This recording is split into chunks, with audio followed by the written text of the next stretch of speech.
Parfait. Allez, merci beaucoup. Je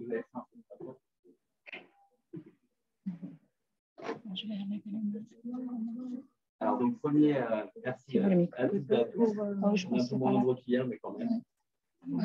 Donc, Ouais. trois autres sessions aujourd'hui. Donc, le géométrie d'abord. Le 3. Après, on verra soit Isabelle Tauzin veut parler après, soit elle veut parler en dernier. C'est pas comme elle veut. Donc, pour recherche d'américanisme. Et moi, je m'adapterai pour le grillage.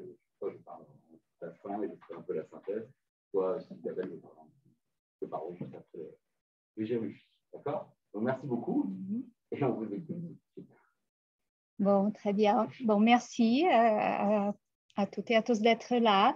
Donc, je ne sais pas si vous avez eu l'opportunité de lire le texte. Donc, il s'agit de Mémoire de la plantation de Grada Quilomba, qui est lisboète. Donc, elle est portugaise avec des origines angolaises et de São Tomé aussi.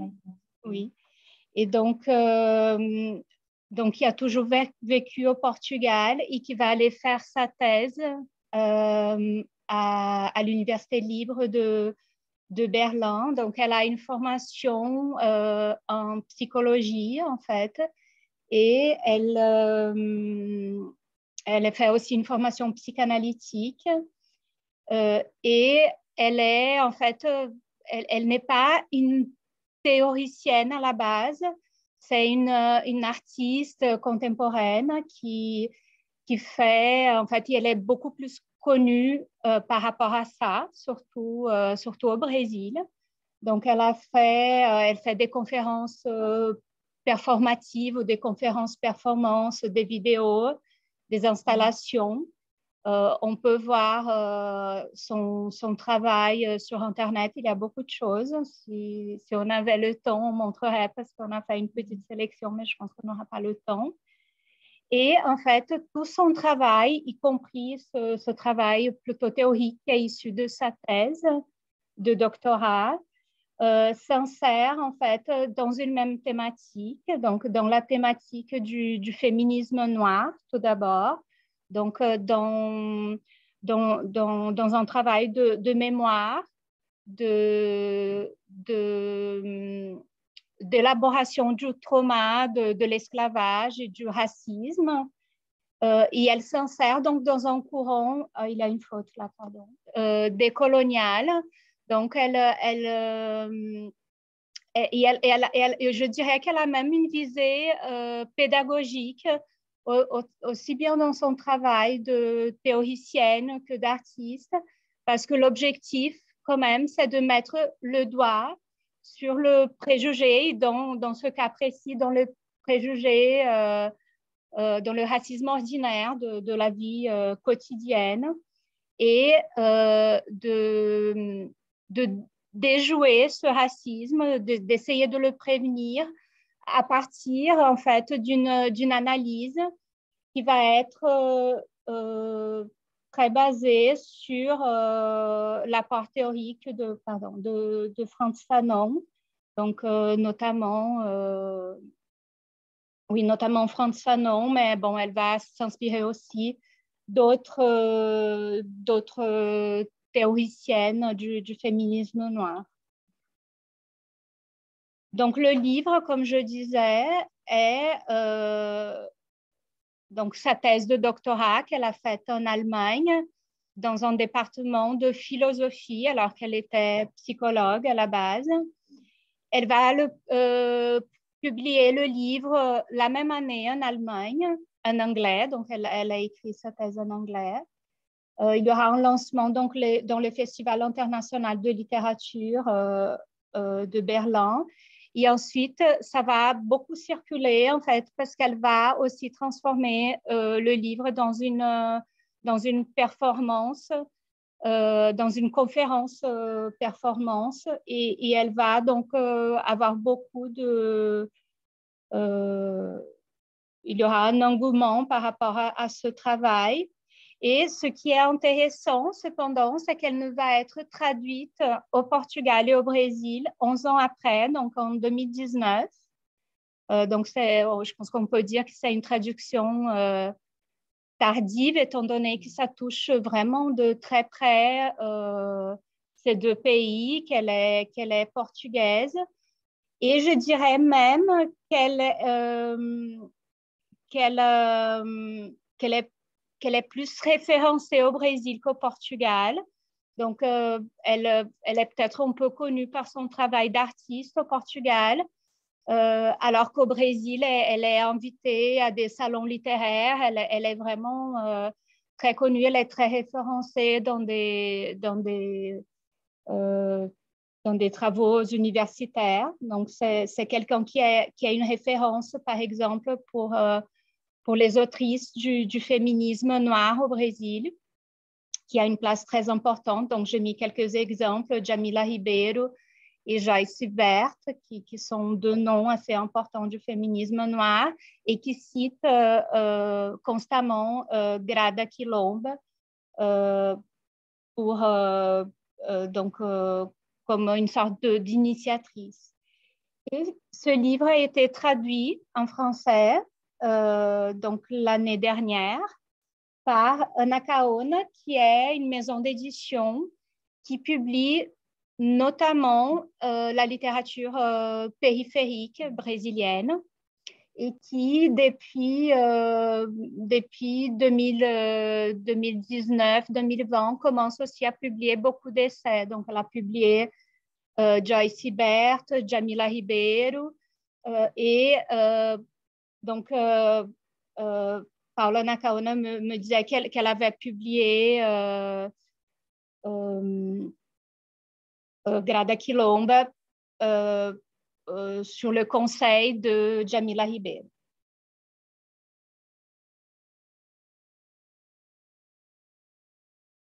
Donc, je pense que il faut dire deux mots sur le style de l'essai, parce qu'en fait, c'est un essai très personnel à la première personne où elle va parler justement d'un vécu, tout en utilisant aussi deux autres témoignages de deux femmes noires qui vivent en Allemagne qu'elle va interviewer, et à partir des situations de racisme vécu par ces femmes, elle va aussi parler de son expérience personnelle.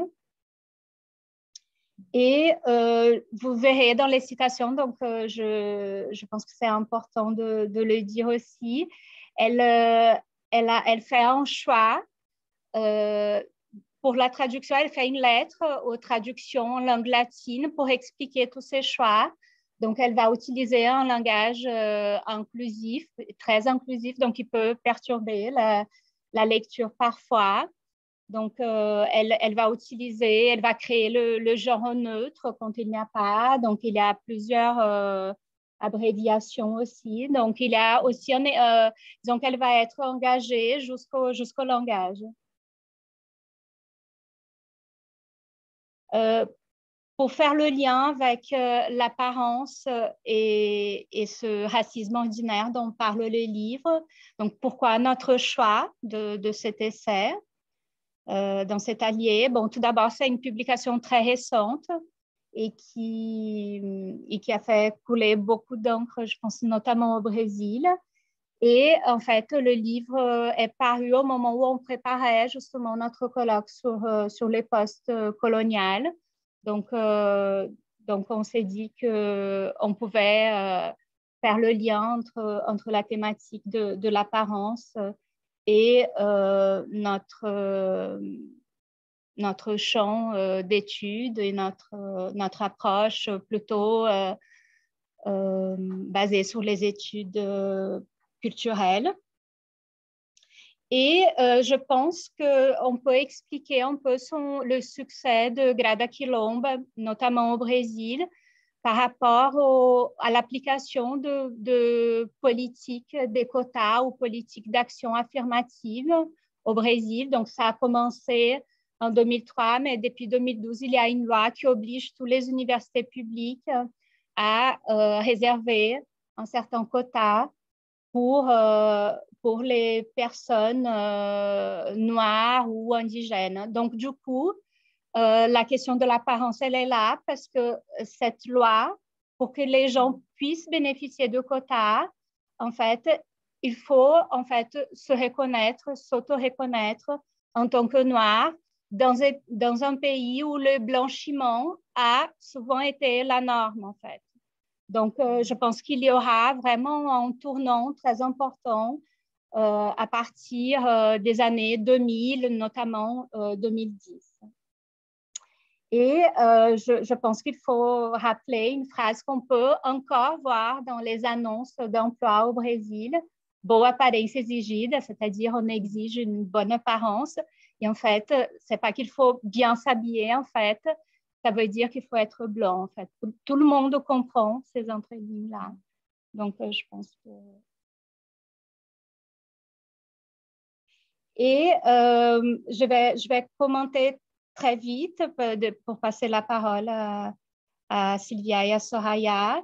Donc, le premier chapitre qui s'appelle Masque, qu'elle appelle Masque justement à partir de cette image qui est très choquante, en fait, d'une esclave qui était, c'est un peu une légende, on ne sait pas si c'était une princesse ou si c'était juste une résistante. En tout cas, c'est un personnage très connu qui va être objet de dévotion dans des religions afro-brésiliennes.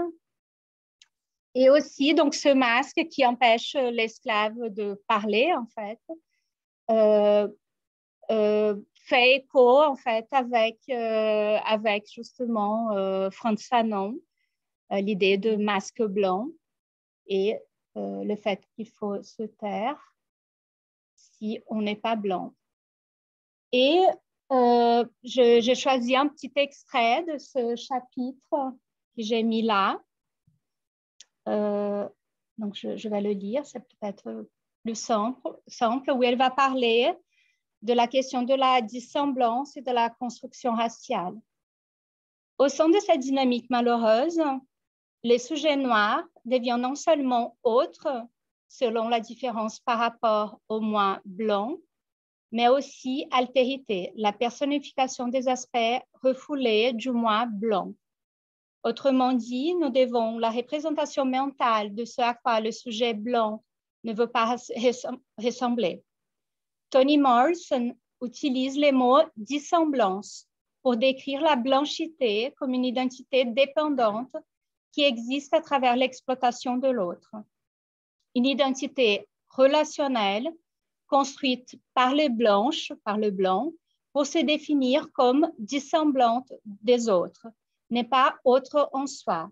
Et elle, donc il, elle, devient par un procès de déni absolu. À cet égard, Frantz Fanon écrit « Souvent, ce que l'on appelle l'âme noire est une construction du blanc. » Donc, je pense qu'ici, c'est très clair, en fait, quelque chose qui est dans le débat actuel et qui peut être critiqué par l'essentialisme. Mais en tout cas, cette affirmation de la négritude vient, selon Grada Quilomba et selon Toni Morrison, d'une construction blanche, en fait, que le noir a été obligé d'accepter et ensuite il subit et maintenant cette affirmation par le corps noir de quelque chose qui a été imposé et qui doit être déconstruit. Donc, toujours chez Grada Quilomba, il y a cette idée de déconstruire les apparences pour comprendre le racisme qui a derrière cela. Et je passe la parole à Sylvia, donc qui va nous parler des politiques des cheveux. Oui. Oui. Mais du coup, on ne voit plus le... Ah oui, on va changer. Oui. C'est peut-être plus simple.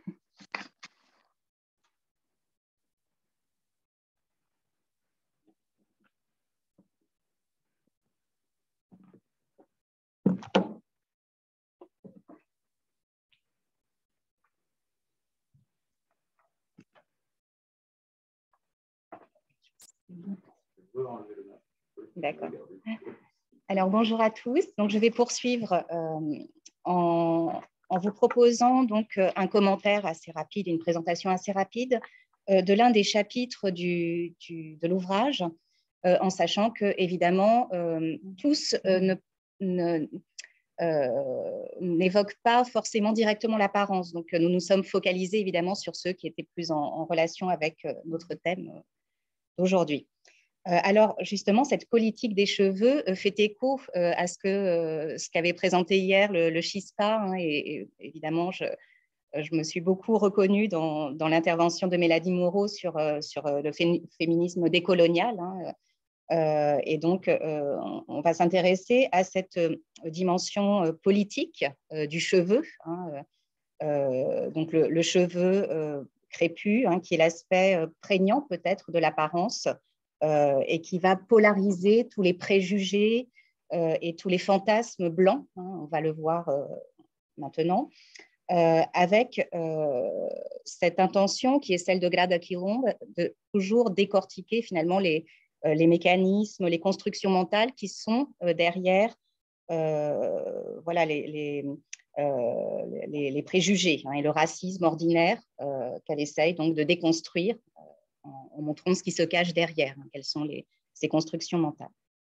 Alors, dans un premier temps, elle va évoquer, donc toujours en partant de témoignages, ça c'est important, elle choisit deux témoins en fait qui racontent ce racisme ordinaire, et elle part toujours dans sa présentation d'une petite histoire, d'une petite anecdote rapportée par le témoin. Alors, la première est en lien avec la question de l'invasion du corps. Alors, il est intéressant aussi de voir qu'elle fait toujours le lien entre le processus de colonisation en général et évidemment ce racisme ordinaire.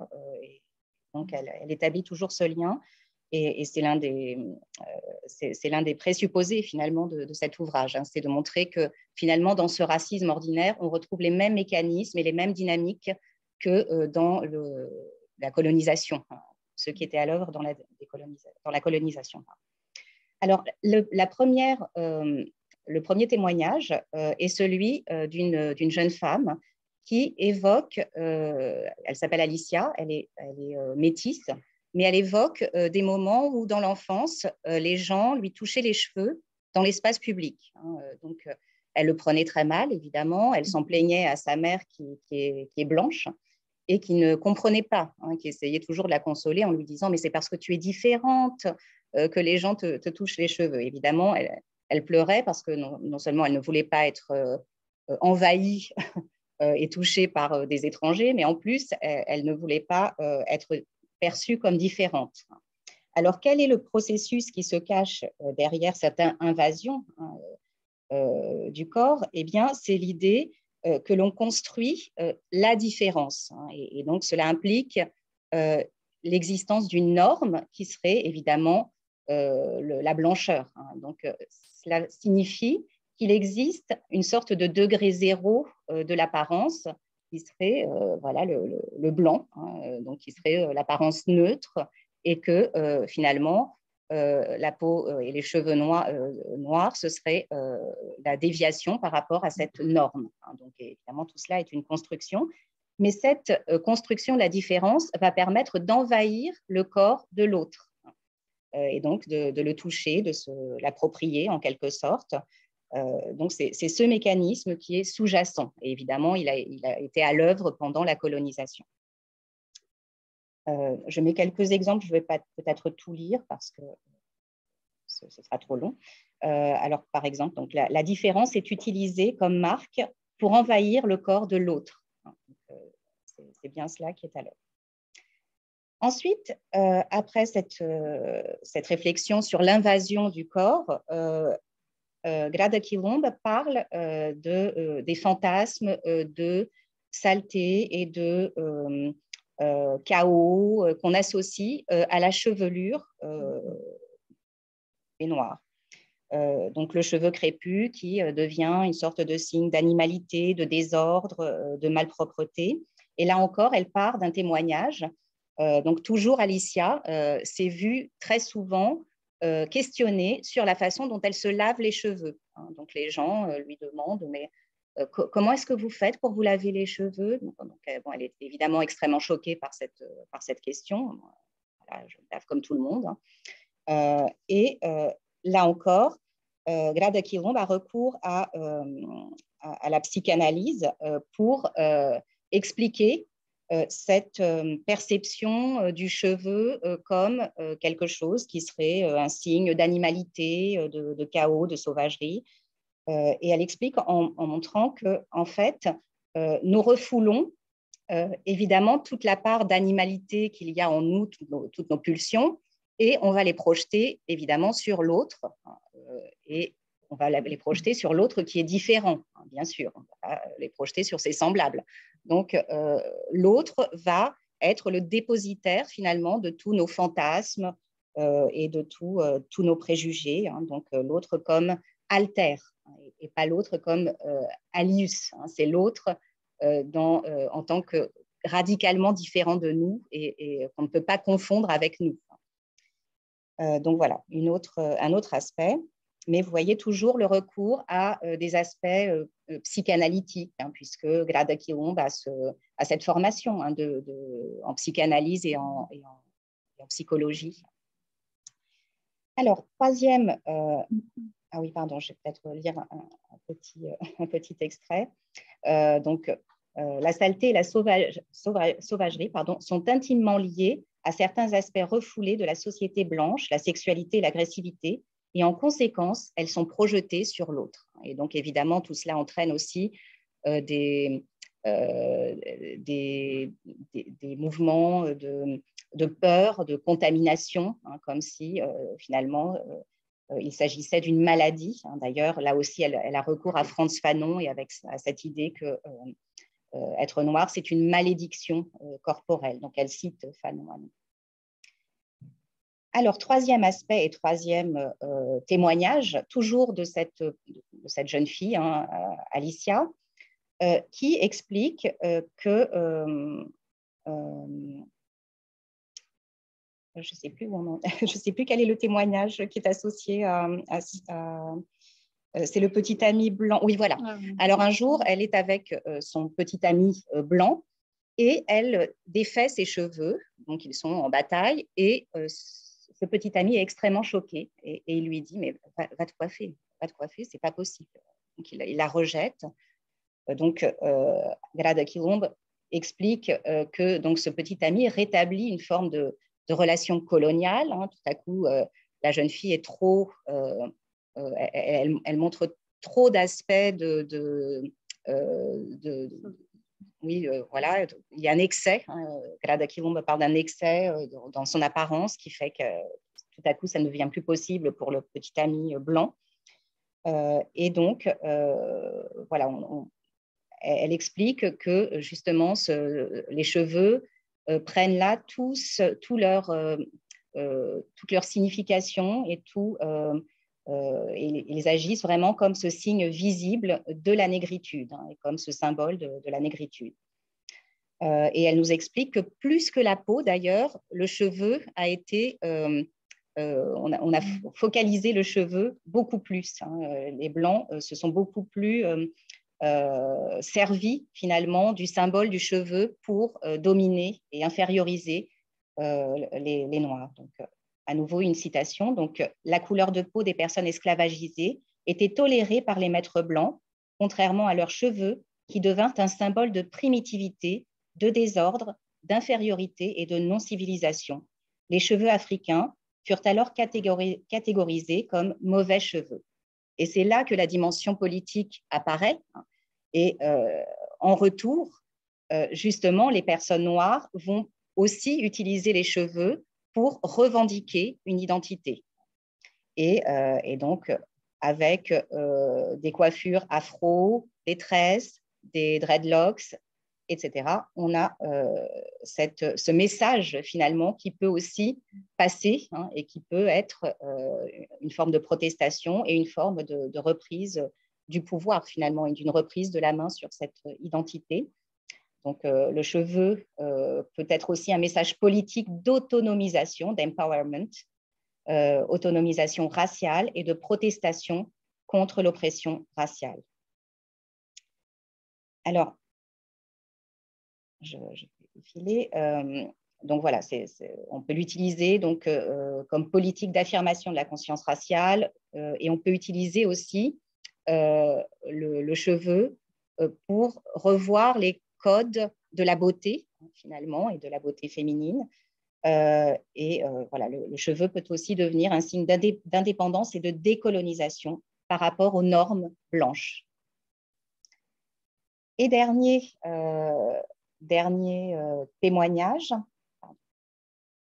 Ah non, il n'est pas sur le PowerPoint. Dernier témoignage, donc toujours Alicia avec son petit ami blanc qui un jour sent ses cheveux et elle sent la noix de coco.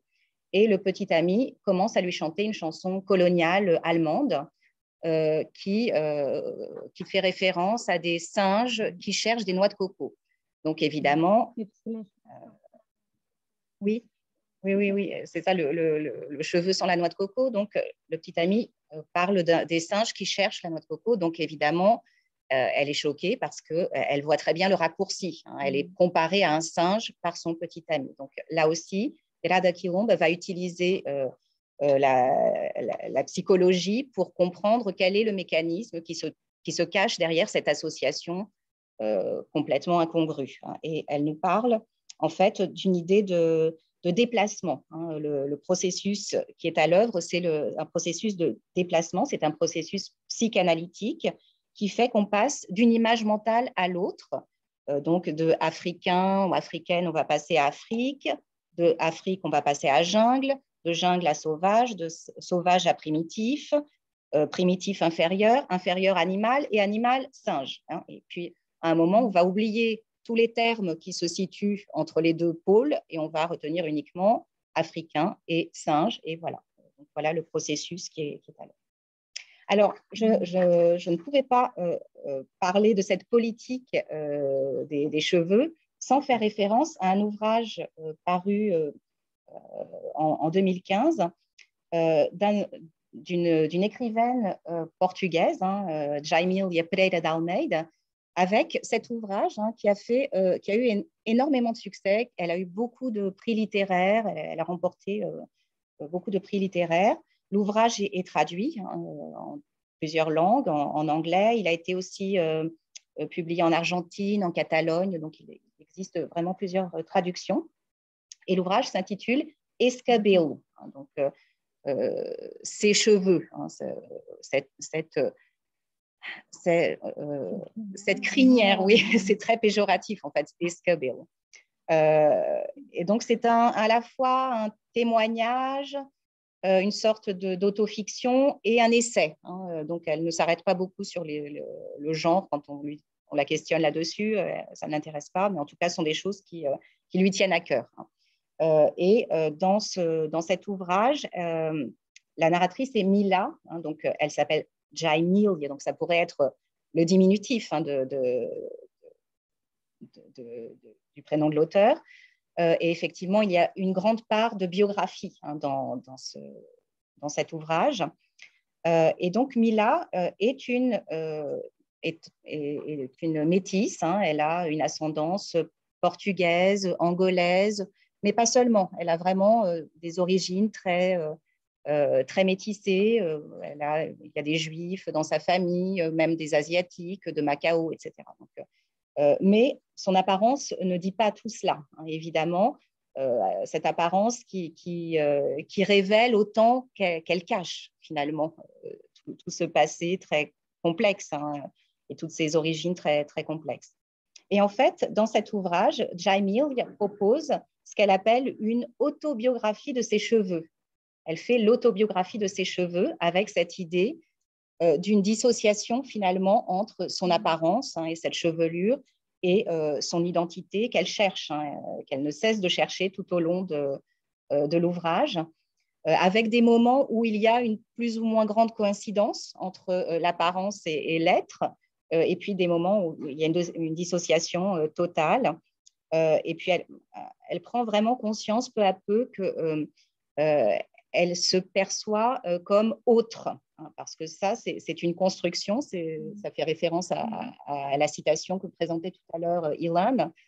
Finalement, le noir, il va être toujours l'autre, et peu à peu, elle se perçoit elle-même comme autre, avec une sorte de dissociation. Et là encore, on peut rapprocher donc cette dissociation d'une forme de schizophrénie évoquée par Grada Quilomba. Tout à coup, on n'est plus soi-même, on est un autre, on est un étranger. Mais dans le cas de Jaimil, c'est encore plus fort, puisque cet autre, elle ne le connaît pas elle-même. C'est un autre qui lui est méconnu, parce que l'Afrique, pour elle, est quelque chose de complètement inconnu. Elle y passe parfois des vacances, très rarement, mais elle connaît très mal l'Afrique, et même quand elle est en Afrique, elle doit forcer le trait, elle doit avoir l'air plus africaine, elle doit changer son accent pour ne pas avoir l'air de venir du Portugal. Donc finalement, on perçoit une sorte d'apparence qui devient une caricature. Elle le dit elle-même, je suis une caricature. Et voilà, dissociation, caricature, et une forme de nostalgie aussi de l'appartenance, hein, qui traverse toute cette œuvre. Donc, je rapprochais cet ouvrage de Jaimil, et avec cette idée de schizophrénie, donc de l'analyse de Grada Quilomba aussi, hein, sur cette idée que eh bien, le noir, c'est l'autre, et que finalement, tout l'enjeu de la décolonisation est de redevenir un sujet, hein, et de redevenir soi. Et pour finir donc, cette présentation, un petit extrait de Escabil, hein, de ses cheveux. Donc, en 2011, non sans tristesse, j'ai coupé mes cheveux pour les oublier davantage. Mais je ne peux oublier ces cheveux sans m'oublier moi-même et marcher devant tout en me suivant comme deux personnes dans une foule. Voilà la dissociation. J'avais les cheveux courts et me trouvais chez moi le jour où je me suis réveillée nostalgique de moi-même, mais une nostalgie de ce que je n'avais jamais été, de 2 ou 3 rues, de loin d'un stéréotype. Nostalgie, mon Dieu, d'une caricature de quelqu'un que j'aurais pu être, un exotisme. À propos de cette Mila qui n'existe pas, la personne que je suis à présent a une imagination bornée par une méconnaissance exaspérante de l'Afrique. Voilà, je vais passer la parole à Soraya. Oui, bien sûr, j'ai oublié le point.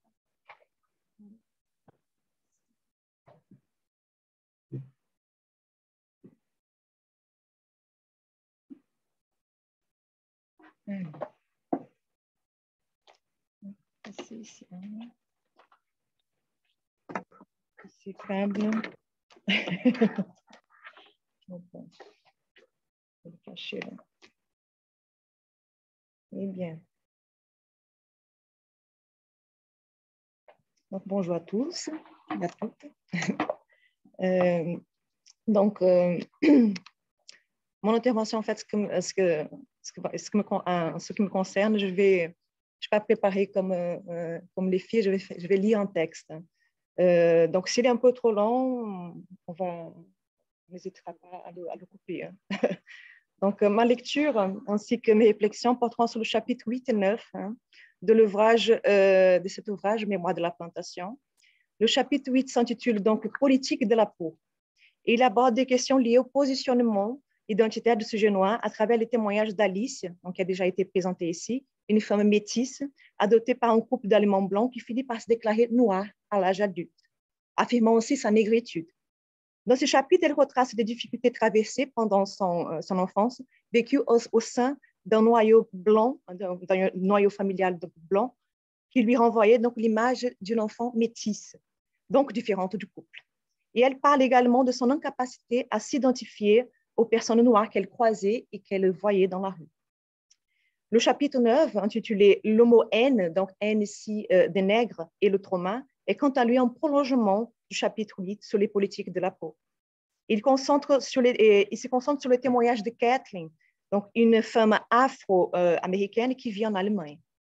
Ce chapitre récupère le débat autour des taxonomies coloniales dépréciatives, en l'occurrence ici le terme nègre, afin d'évaluer le trauma issu des images figées que le terme projette sous ces identités diasporiques postcoloniales, donc ces deux femmes. En ce qui concerne la thématique de notre atelier sur les apparences, ces deux chapitres que je vous présenterai ont le mérite d'ouvrir la discussion autour de la perception de l'apparence physique sur l'un des aspects les plus visibles du phénotype d'un individu, en l'occurrence ici la couleur de la peau. La couleur de la peau de ces deux femmes qui font l'objet d'études de Grada Quilombo. L'observation et le questionnement autour de la peau s'inscrivent dans un modèle spéculaire. Spéculaire dans le sens témoignant en fait d'une construction de soi qui se joue dans le rapport à la blanchité, en miroir, comme nous le verrons, imprégné de ce que l'autrice nomme les fantasmes de la blanchité projetés sur le sujet noir. Que l'on soit de l'un ou de l'autre côté du miroir, voyons-nous la même image ou les apparences sont-elles trompeuses? Donc, je vous lirai à présent le premier extrait. Oui, c'est celui-là que vous voyez, hein, projeté. Hein. Un jour, avec cette femme, nous étions à l'école ensemble et nous sommes restés amis. Un jour, donc, nous avons eu cette conversation sur les Noirs et je lui ai raconté ce que c'était d'être noir ici en Allemagne. Et le fait que ce n'était pas facile pour moi d'être toujours la seule noire. Et elle m'a répondu, « Mais pour moi, tu n'es pas noire. Je ne pense jamais au fait que tu sois noire. J'oublie même que tu es noire. » Et elle a dit ça d'une certaine manière, comme si elle me rendait service. Mais je suis noire. C'est ce que ma mère adoptive me faisait tout le temps. Elle niait que nous étions des enfants noirs, mon frère et moi. Elle ne disait rien, elle ne disait jamais rien. Nous n'en parlions jamais lorsque j'étais petite. Donc, dans cet extrait qui ouvre le chapitre 8, Quilombo souligne le processus d'invisibilisation du visible. Ici, Alice se rend compte que les Noirs sont fantasmés de façon négative de l'inconscient blanc et comme son amie se sentait proche d'Alice, elle n'éprouvait pas à son égard ses sentiments dépréciatifs, refoulés par la blanchité et projetés sur les Noirs.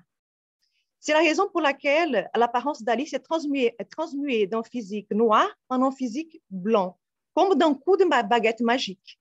Observez bien qu'il y a un processus de dénégation de sa négritude une fois que la race n'est admise à la conscience de son amie blanche que sous sa forme négative. Ni blanche, ni noire. Quilombo a fait voir au lecteur qu'Alice s'est transformée comme incolore et attire l'attention sur le fait que le processus de dénégation est profitable au sujet blanc, car celui-ci évite d'avoir à affronter la vérité désagréable et d'assumer qu'il existe des différences et que ces différences se produisent à travers le processus de discrimination. Dans cet extrait, on observe également l'urgence qu'a Alice à faire reconnaître sa négritude. Elle s'exclame « Je suis noire », comme un cri haut et fort de quelqu'un désemparé qui souhaite urgemment que son apparence, sa véritable apparence, celle d'une femme qui s'assume en tant que femme noire, soit pleinement reconnue. Elle ne veut plus avoir une apparence déformée par le miroir de l'inconscient collectif blanc, qu'il accepte en partie, à condition de la transformer en femme invisible. Donc, j'ai eu la sensation que cet extrait était l'un des plus bouleversants pour Quilombo. À la fin du chapitre, Quilombo laisse de côté son objectivité d'analyse et cède place à un épanchement de cœur. Elle profère une critique féroce à l'égard du sujet blanc. Donc, je la cite, « Notre préoccupation n'est-ce pas ce que le sujet blanc pense, mais de ne pas être envahi par ces fantasmes toxiques et sales. » Si dans ce premier extrait, le témoignage d'Alice révèle la position d'une femme adulte, consciente de sa négritude et qui affirme « Je suis noire », les témoignages qui succèdent retracent les doutes et son état d'aliénation lorsqu'elle était enfant. À cette époque-là, il lui était impossible de dire « je suis noire ». Elle était perçue comme une métisse par ses parents et justement du fait d'appartenir à une espèce de sous-catégorie, donc ni blanche ni noire, faisant partie ni des acceptés ni de refusés, Alice raconte avoir eu beaucoup de mal à s'identifier au noyau familial d'adoption. Par ailleurs, cette instabilité identitaire ne lui permettait pas non plus de s'identifier aux personnes noires qu'elle regardait et qui lui regardaient, car la petite fille, quand elle était enfant, intériorisait les fantasmes blancs, projetant ainsi les personnes noires désignées en tant que nègres par ses parents. Donc, ces personnes qui étaient désignées en tant que nègres par ses parents lui inspiraient à l'époque de la peur et du dégoût. Donc, je vous cite je vous lis le prochain extrait. Mes parents adoptifs disaient toujours, comment on dit en allemand? Niger, Niger, peut-être, hein, le Niger. Personne parle allemand aussi, d'accord, hein? Donc, mes parents adoptifs disaient toujours, je dis Niger. Hein? Oui, oui, oui. Ils disaient ce mot tout le temps. Mais moi, je disais quand j'étais enfant, parce que je ne savais pas. Et j'ai grandi avec ce mot. Lorsqu'ils parlaient de moi, ils disaient le mot Micheline, que je n'aimais pas. Il était un peu bizarre. Je savais que quelque chose n'allait pas avec ce mot. Mais il était différent de Niger. Quelque part, il semblait moins pire. Le mot Niger est très fort, très insultant. Il fait très mal. Micheline aussi, mais quelque part, il semble moins insultant. Donc, il me voyait comme une Micheline, pas comme une Niger. La mention au terme allemand Micheline, donc métisse, hein, dans cet extrait, éveille chez Quilombo le besoin de se pencher sur son étymologie. Remarquons bien qu'Alice, pendant son enfance, savait que le terme métisse n'était pas neutre.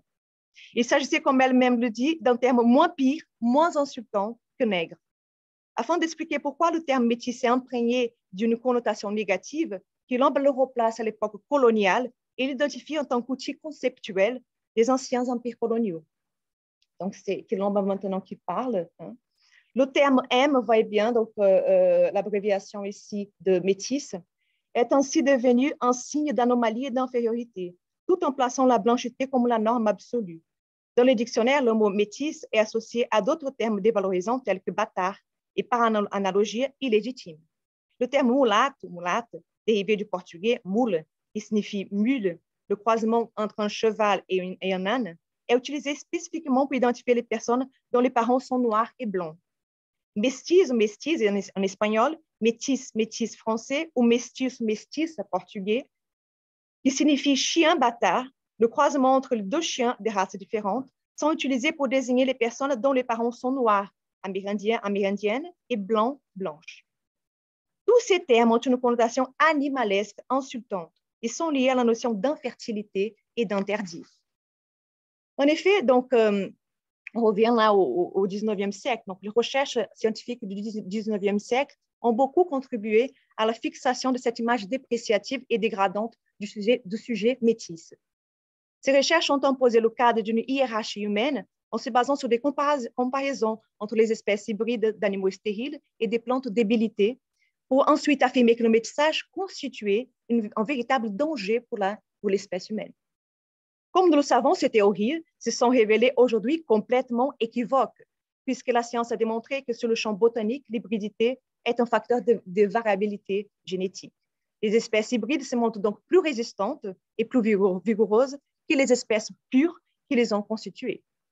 Par ailleurs, sur le plan humain, à l'exception du Brésil, quoique cela se discute depuis une quinzaine d'années, je ne suis absolument pas sûre de pouvoir affirmer que le mot métis ait acquis une connotation positive de nos jours, que ce soit dans les pays colonisés ou dans les anciens empires coloniaux. En France, par exemple, nous surfons sur la vague du terme diversité, les Français issus de la diversité, tellement à la mode pour désigner les groupes métis ou issus de l'immigration. Les termes évoluent, c'est vrai, deviennent plus neutres, reflétant les demandes politiques actuelles pour le politiquement correct, ce qui sous-entend le remplacement des terminologies coloniales par d'autres, elles aussi plus neutres et plus inclusives.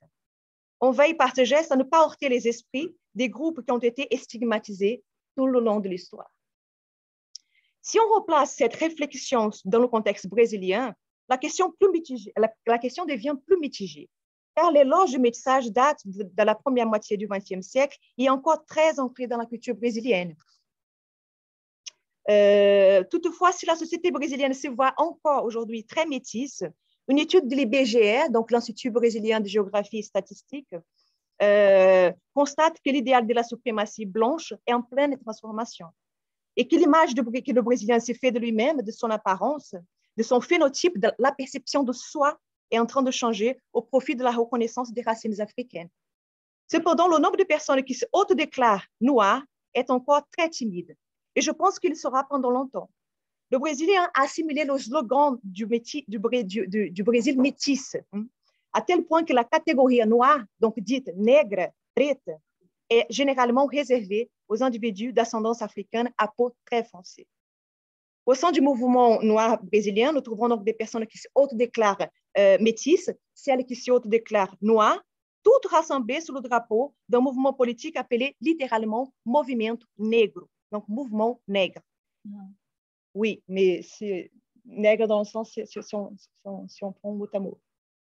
Il est intéressant d'observer que, contrairement à ce que propose Quilomba dans son étude, au Brésil, la taxonomie nègre est signe de fierté pour ceux qui revendiquent leur racine africaine.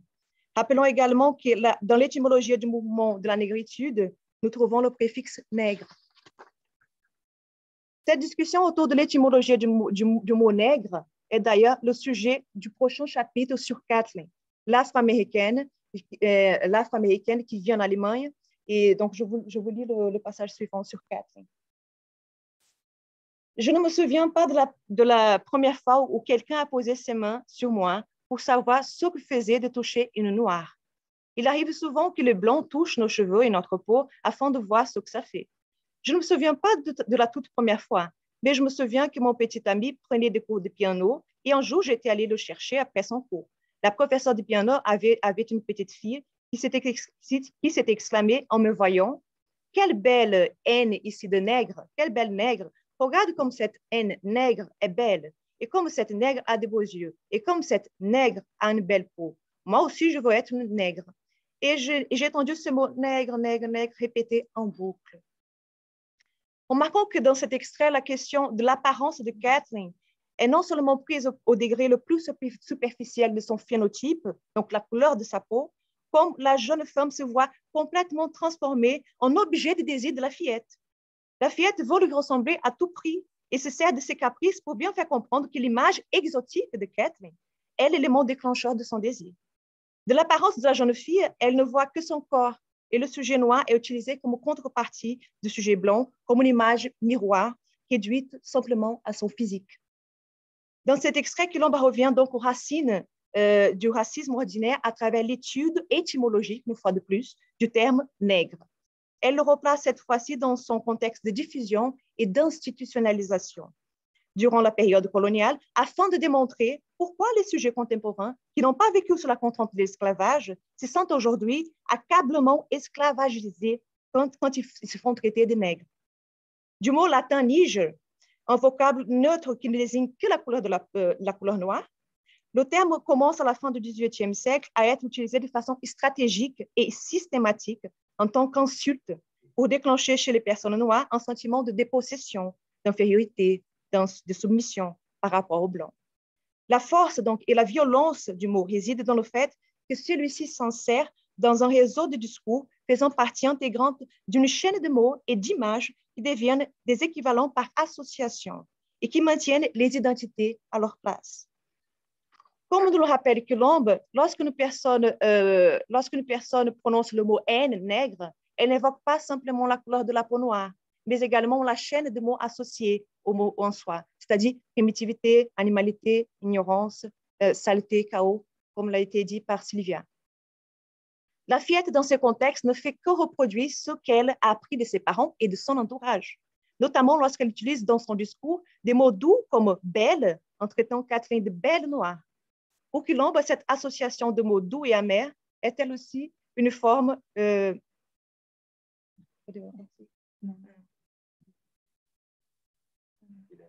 Elena Cohen. Qui sont féministes. Bon, je l'ai pour 2 minutes. Ah, c'est dommage. Ouais. Bon, excusez-moi, donc je reprends. Je parlais en fait de mots doux et amers associés. Hein.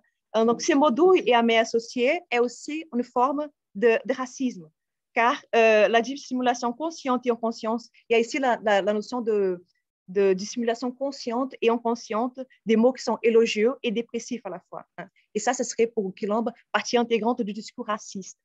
D'où, en fait, la difficulté pour les personnes qui sont victimes de racisme de se positionner et réagir face à des expressions mitigées comme celle-là, qui ne rendent pas les propos racistes complètement saisissables. Donc, je vous livre donc la suite de l'épisode pour conclure notre atelier. Ensuite, donc, c'est la mère qui va intervenir, la mère de la petite fille. Donc, d'abord, la mère de la fille est très gênée et essaye de lui expliquer que tout le monde était différent. Et c'est ça qui est merveilleux. Je ne me souviens pas exactement de ce qu'elle lui a dit. Je ne l'ai pas très bien comprise. Mon petit ami me l'a traduit plus tard et me l'a dit qu'elle avait mentionné que nous sommes tous différents, qu'il y a des Noirs, des Juifs aussi, et que c'est ça qui fait la beauté du monde. Quelque chose comme ça. Je me souviens que mon petit ami non plus ne savait pas quoi faire. Et je ne savais pas comment je fais pour surmonter ça. Il est intéressant d'observer dans cet extrait que la réponse que la mère donne à sa fille en guise d'éducation est l'argument de la diversité. Nous sommes tous différents. Cette adhésion de la mère à la fillette au slogan de la diversité, si répandu en Europe, en contexte actuel, finit par minimiser le discours raciste de la fillette. Il fait écho également à celui de la démocratie raciale au Brésil. Quelle apparence présente Kathleen dans ce nouveau contexte? Il me semble qu'elle passe d'un corps qui ne se laissait voir que par sa couleur noire à un corps à multiples facettes. Elle devient, dans le discours de la mère, l'incarnation de tous les visages, l'image d'un corps où toutes les cultures y sont représentées. Elle n'est donc pas considérée dans sa singularité, ce qui équivaut à une nouvelle forme d'invisibilité, celle d'un corps sans visage. Remarquons que cet argument de la mère, qui se veut neutre et respectueux dans l'espace pluriculturel allemand, peut être lui aussi dangereux pour l'éducation de sa fille et pour une éventuelle déconstruction de son racisme à l'avenir. Car la petite fille apprend que les autres raciaux sont différents du fait de leur apparence et non parce qu'ils ont reçu un traitement différent.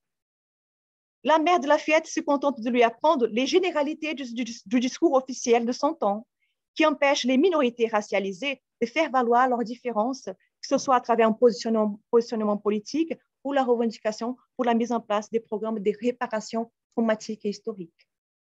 Après vous avoir présenté ces extraits et les réflexions qui ont découlé, j'aimerais conclure ma partie de l'intervention en revenant à notre thématique sur les apparences.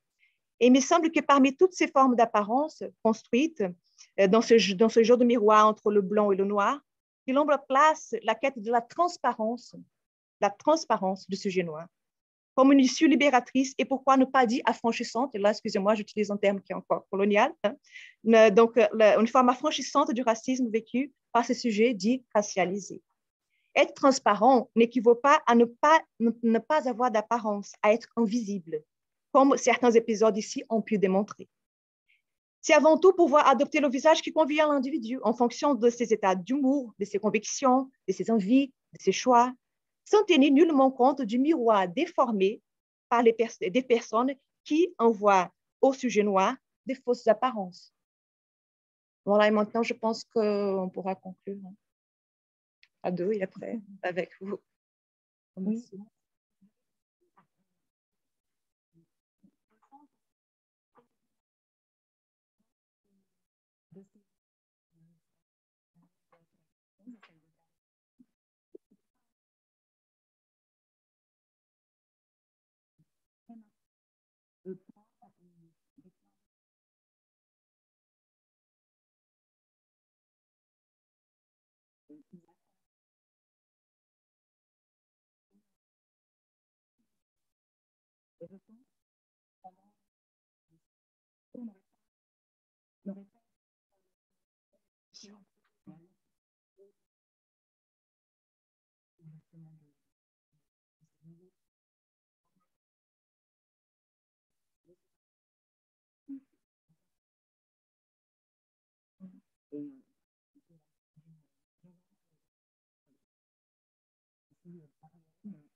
Oui, je pense qu'au Brésil aussi, comme l'a évoqué Hélène, il y a eu pendant une vingtaine d'années, c'est vraiment un mouvement très, très récent d'affirmation des racines africaines qui s'est fait déjà, par rapport à la mise en place des programmes d'action de ce qu'on appelle plutôt en français la discrimination positive, ces programmes d'action affirmative. Et donc, on voit maintenant une première génération d'enseignants et de professionnels qui ont toute leur place dans la société. Ce que vraiment, c'était pas possible il y a quelques années, il y a une vingtaine d'années. Donc, mais pour que cela change, je pense qu'il faudra encore beaucoup de temps. Même les enseignants noirs, ils sont vraiment très peu représentés au Brésil. Et maintenant, ceux qui ont pu bénéficier des systèmes de quotas, maintenant, vont pouvoir justement changer la donne et montrer une autre image du Brésil. Merci beaucoup.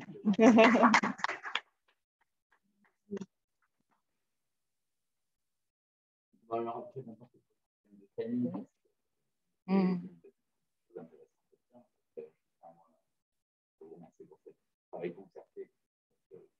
On parle de travail transversal entre les composantes, mais déjà au sein d'une même composante, arriver à une harmonie scientifique comme ça, c'est-à-dire de travail de concerté, un exposé, un atelier, déjà une belle réussite, je trouve, indépendamment du fait que vous l'avez dit dans la thématique et évidemment en soi très, très intéressant. Donc, en revanche, il est 10h05.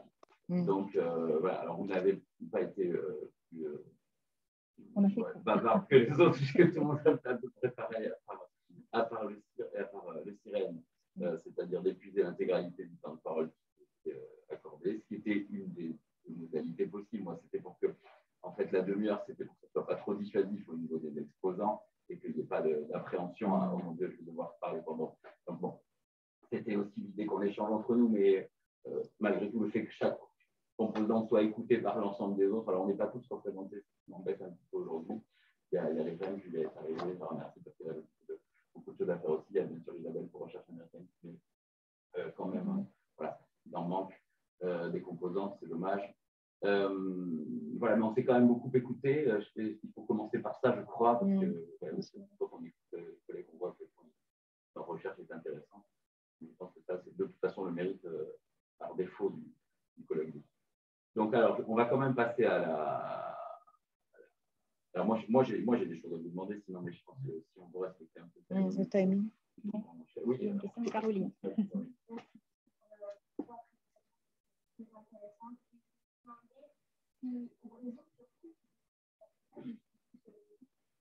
parlé d'un mouvement récent je voulais demander est-ce qu'il y a un mouvement social qui porte peut-être un nom de collectifs connus qui voudraient quelques-uns pour notre temps à la démocratie aux discriminations raciales. C'est un nom des collectifs représentatifs. Un mouvement social, etc. Cela se fait en fait, difficile à dire. Votre question, elle est compliquée à répondre parce que c'est un mouvement qui se fait dans la durée. Ça a commencé en 1930. Le mouvement noir a commencé à avoir une certaine visibilité à partir de 1930. Et donc, le Brésil a traversé aussi toute une période de dictature militaire où, à ce moment-là, les voix étaient complètement étouffées. Et c'est justement après, à l'issue de la dictature militaire, dans la fin des années 1970, que le mouvement noir a pu vraiment exister au même titre que d'autres minorités. Et donc là, ça se fait à travers le théâtre, il y a eu le SECAM, il y a beaucoup de centres et associations aussi qui ont vu le jour à São Paulo notamment, à Bahia et à São Paulo. Ce sont les deux principaux pôles en fait de cet engouement en fait, du mouvement noir. Mais ça se décline par le théâtre, la musique, les manifestations culturelles et la littérature également.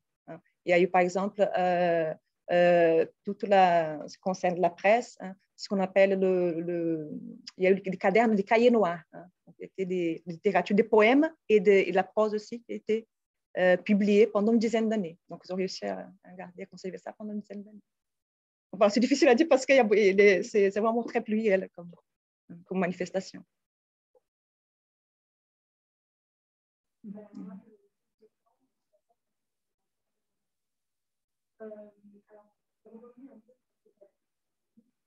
Moi, vous avez évoqué là, ça m'a pensé à Mariette Santé. En fait, au Brésil, oui. je trouve que justement, pas mal les politiques brésiliennes, etc. Sur Jair Bolsonaro, ça m'intéresse pas mal.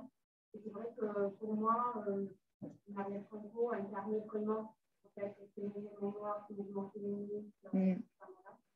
Et donc, j'avais une question par rapport à ça. Étant donné que voilà, vous avez évoqué des auteurs dans leur livre politique autour des personnes afro, des cheveux de la peau, etc. Y a-t-il eu en fait un ou des livres qui évoquent toutes ces mêmes problématiques que vous venez d'évoquer autour de justement cette figure emblématique de la politique et militante qui est Marielle Franco?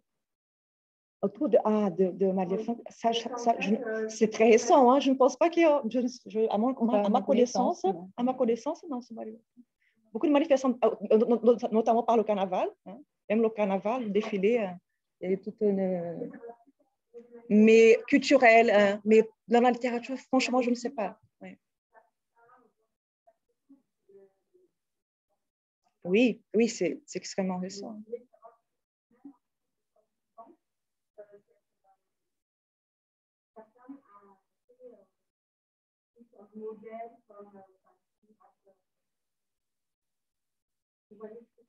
Oui, je vois.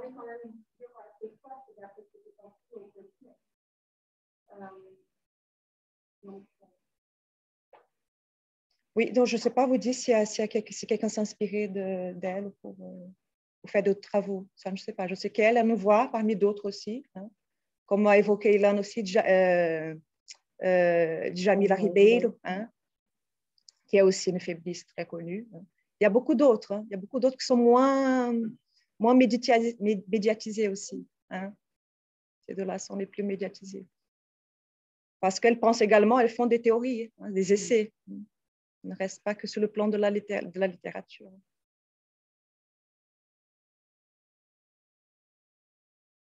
Sur les cheveux, il y a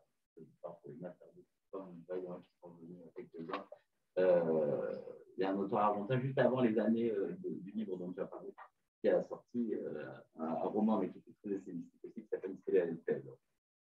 Et donc, il fait une espèce d'autopsie entre la mode, l'essai sociologique sur effectivement la revendication par l'apparence capillaire. Et donc, évidemment, il part des Black Panthers. Voilà, c'est le moment pour le basculement où on peut faire le lien avec ce qui a été dit hier, parce que c'est ce que vous avez aussi décrit, au moment de la version des stigmates, c'est-à-dire où il y a une reprise de ce qui était le plus honni, parce que c'est vrai que j'avais pensé quand on s'était sur le fait que les cheveux étaient plus encore que la peau, comme l'indice de quelque chose qui était une altérité qui était inconsidérable. Eh bien, c'est vrai que l'inversion des stigmates, c'est ça, c'est prendre précisément ce qui va être le plus significatif dans un système de valeurs données et plutôt de discuter sur oui ou non dans ce système de valeurs données, inverser la polarité et dire, ben voilà, oui, c'est ça, et ce qui était mal, c'est bien, ce qui était négatif, c'est positif. Et donc ça, c'est ce qui ne pas aussi hier dans sa présentation, c'est ce qui apparaît ici. Bon, c'est des combats, c'est des luttes, c'est émancipatoire qui a de toute façon beaucoup d'affinités dans les socles théoriques, mais c'est vrai que cette inversion des stigmates, si on travaille sur l'apparence, c'est aussi en soi, c'est intéressant. Le stigmate et l'apparence, il y a un biais aussi très porteur. Moi, ça m'a beaucoup plu. Vous avez très bien. Merci. C'est le Alan Paul, c'est pas partie de l'idée. Et c'est en 2010, donc c'est un peu avant, c'est 2015, toi, c'est ça? Voilà. Je pense que c'est 2009, entre 2009 et 2011, que la LPO, c'est un très bon roman. Et bon, il est très théoricien aussi, donc sociologie beaucoup. Oui, d'ailleurs, on pourrait s'interroger sur cette question du genre. Oui. Justement, les choses à faire passer. Attendez, je vais tourner. Je vais tourner. Je pense qu'il y a... Julia voulait poser une question.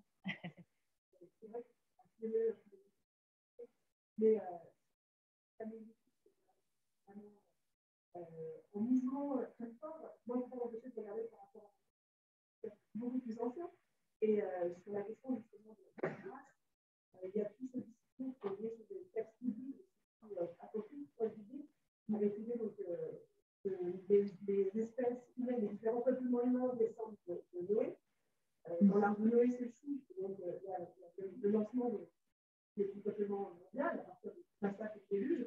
Et c'est vrai que c'est là qu'il y a toute cette légende qui a été créée, je ne sais pas si vous connaissez, sur le peuplement, les différentes races humaines. C'est des arguments qui sont utilisés jusqu'au XVIIe siècle pour justifier l'esclavage, justement. Le fait que Noé ait 3 fils et que le fils noir, enfin le fils Cham, le père et l'ancêtre du noir, soit justement le fils coupable de cette moquée de son frère. Et c'est vrai que c'est toi très très fort cette construction idéologique, biblique et religieuse qui vient justifier la condamnation morale des Noirs dans leur ensemble et justifier la démarche du travail. Ouais, c'est très très long à dénoncer. Et aussi, ce qui est plus intéressant, c'est cette situation que vous avez mis, cette maman qui immédiatement projette dans le même sac noir et juif la convergence de politique d'exclusion de la qualité immédiatement dans un contexte vraiment intéressant aussi.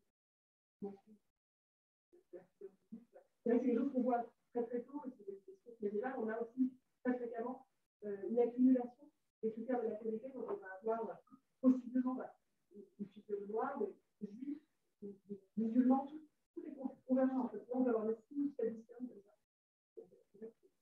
On voit sur le long terme, sur le temps long, des pratiques beaucoup de mal. Justement,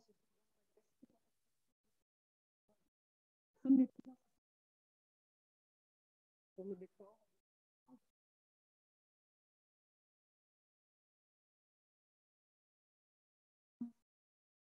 Et finalement, l'humanité est partagée entre blancs et les autres. Oui. Et d'ailleurs, ça me fait penser à la thèse d'un sociologue portugais qui s'appelle Boaventura de Sousa Santos, qui montre que justement les Portugais n'ont pas toujours été perçus comme blancs par les Européens. Donc tout est relatif finalement. Ils forgent tout un concept d'interidentité, mais effectivement les Blancs, les Portugais étaient en fait les Noirs de l'Europe à certains moments de l'histoire. Donc, effectivement, tout est construction et tout est relatif.